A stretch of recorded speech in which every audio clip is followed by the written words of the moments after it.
कभी ऐसा लगा है कि दिमाग 100 अलग अलग दिशाओं में भाग रहा है, बस उस एक काम को छोड़कर जिसे असल में पूरा करना है? अगर ऐसा है तो यकीन मानिए ये कहानी सिर्फ आपकी नहीं है। आज हम एक बहुत ही सिंपल लेकिन कमाल के तरीके के बारे में बात करने वाले हैं जो फोकस करने का पूरा नजरिया ही बदल सकता है। तो चलिए शुरू करते हैं। ये आवाज हम सब के अंदर से आती है ना? या फिर शायद किसी दोस्त की जो आईना दिखा रहा हो। ये वो पल है जब टाल-मटोल का जो कोहरा है वो हटता है और सच्चाई एकदम साफ दिखती है। और बस यहीं से हमारी आज की कहानी शुरू होती है। तो मिलिए एलेक्स से। एलेक्स का हाल भी कुछ हम जैसा ही है, एक बड़े से काम के बोझ तले दबा हुआ और चारों तरफ डिजिटल डिस्ट्रैक्शंस। फोन की स्क्रीन है कि ध्यान खींचना बंद ही नहीं करती और टेंशन का मीटर बस ऊपर ही जाता रहता है। जानी पहचानी सी सिचुएशन लगती है ना? अक्सर इरादों और हकीकत के बीच ना एक बहुत बड़ी खाई होती है। एक तरफ तो होते हैं बड़े बड़े प्लान्स और दूसरी तरफ डिस्ट्रैक्शंस का ये उलझा हुआ जाल, जिसे हम बड़े स्टाइल से मल्टीटास्किंग कहते हैं। असल में वो कुछ ऐसा ही दिखता है। और सबसे जरूरी बात पता है क्या है? इससे कोई पर्सनल फेलियर समझने की जरूरत नहीं है। आज की इस डिजिटल दुनिया में फोकस बनाए रखना सच में हर किसी के लिए एक चैलेंज बन गया है। तो सॉल्यूशन पर जाने से पहले यह समझना जरूरी है कि यह कहानी सिर्फ एलेक्स की नहीं, ये हम सबकी कहानी है। और तभी कहानी में आता है एक ट्विस्ट। एलेक्स की रूममेट सोफिया एक बहुत ही सिंपल सा दिखने वाला हथियार लेकर आती है, एक किचन टाइमर।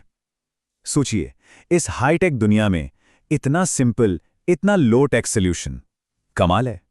हाँ, इस टेक्निक का एक नाम भी है, पोमोडोरो टेक्निक। अब पोमोडोरो क्यों?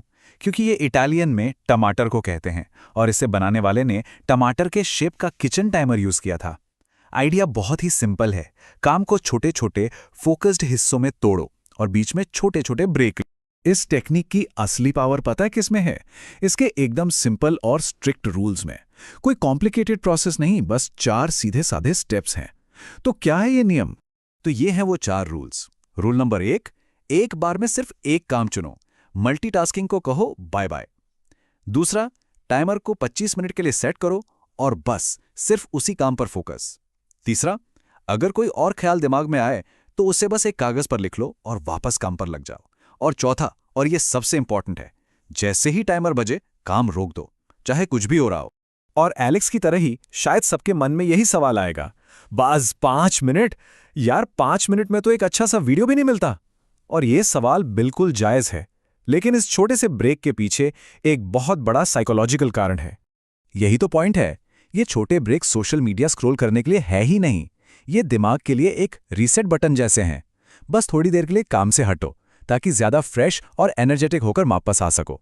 ये दिमाग को डिसिप्लिन में लाने का एक जबरदस्त तरीका है। तो पूरा साइकिल कुछ ऐसा दिखता है। 25 मिनट काम करो, ये हुआ एक पोमोडोरो। फिर 5 मिनट का ब्रेक। ऐसा 4 बार करो और जब 4 पोमोडोरो पूरे हो जाएं, तब लो एक लंबा वाला ब्रेक, करीब 20 से 30 मिनट का। ये पूरा स्ट्रक्चर एक रिदम बनाए रखता है और बर्नआउट से बचाता है।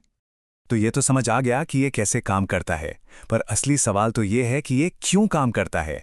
मतलब इस टिक टिक करते टाइमर के पीछे की साइकोलॉजी क्या है। चलो एलेक्स के पहले 25 मिनट देखते हैं। शुरू के 5-10 मिनट तो स्ट्रगल वाले थे, मन बार बार भटक रहा था, लेकिन फिर धीरे धीरे टाइमर की वो टिक टिक की आवाज जैसे बैकग्राउंड में चली गई और एलेक्स पूरी तरह काम में डूब गया।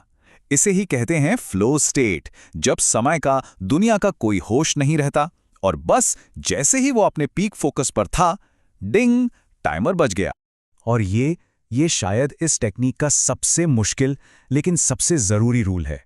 जब आप पूरे फ्लो में हो तब रुकना। सोफिया की सलाह एकदम क्लियर है, टाइमर बजा मतलब रुकना है, भले ही आप एक सेंटेंस के बीच में क्यों ना हो। अब बीच में रुकने की वजह है बर्नआउट से बचना। अपनी मेंटल एनर्जी को ना एक फोन की बैटरी की तरह समझो।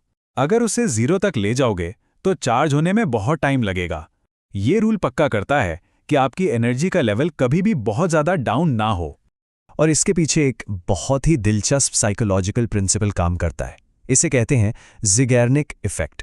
इसका मतलब यह है कि हमारा दिमाग पूरे हो चुके कामों के मुकाबले अधूरे कामों को ज़्यादा याद रखता है। तो जब आप एक सेंटेंस के बीच में रुकते हैं ना, तो दिमाग उस काम पर वापस जाने के लिए बेचैन रहता है, एक तरह की उत्सुकता बनी रहती है।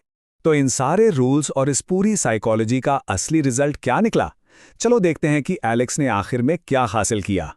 एलेक्स के नोट पर बने ये 4 निशान, ये सिर्फ निशान नहीं है।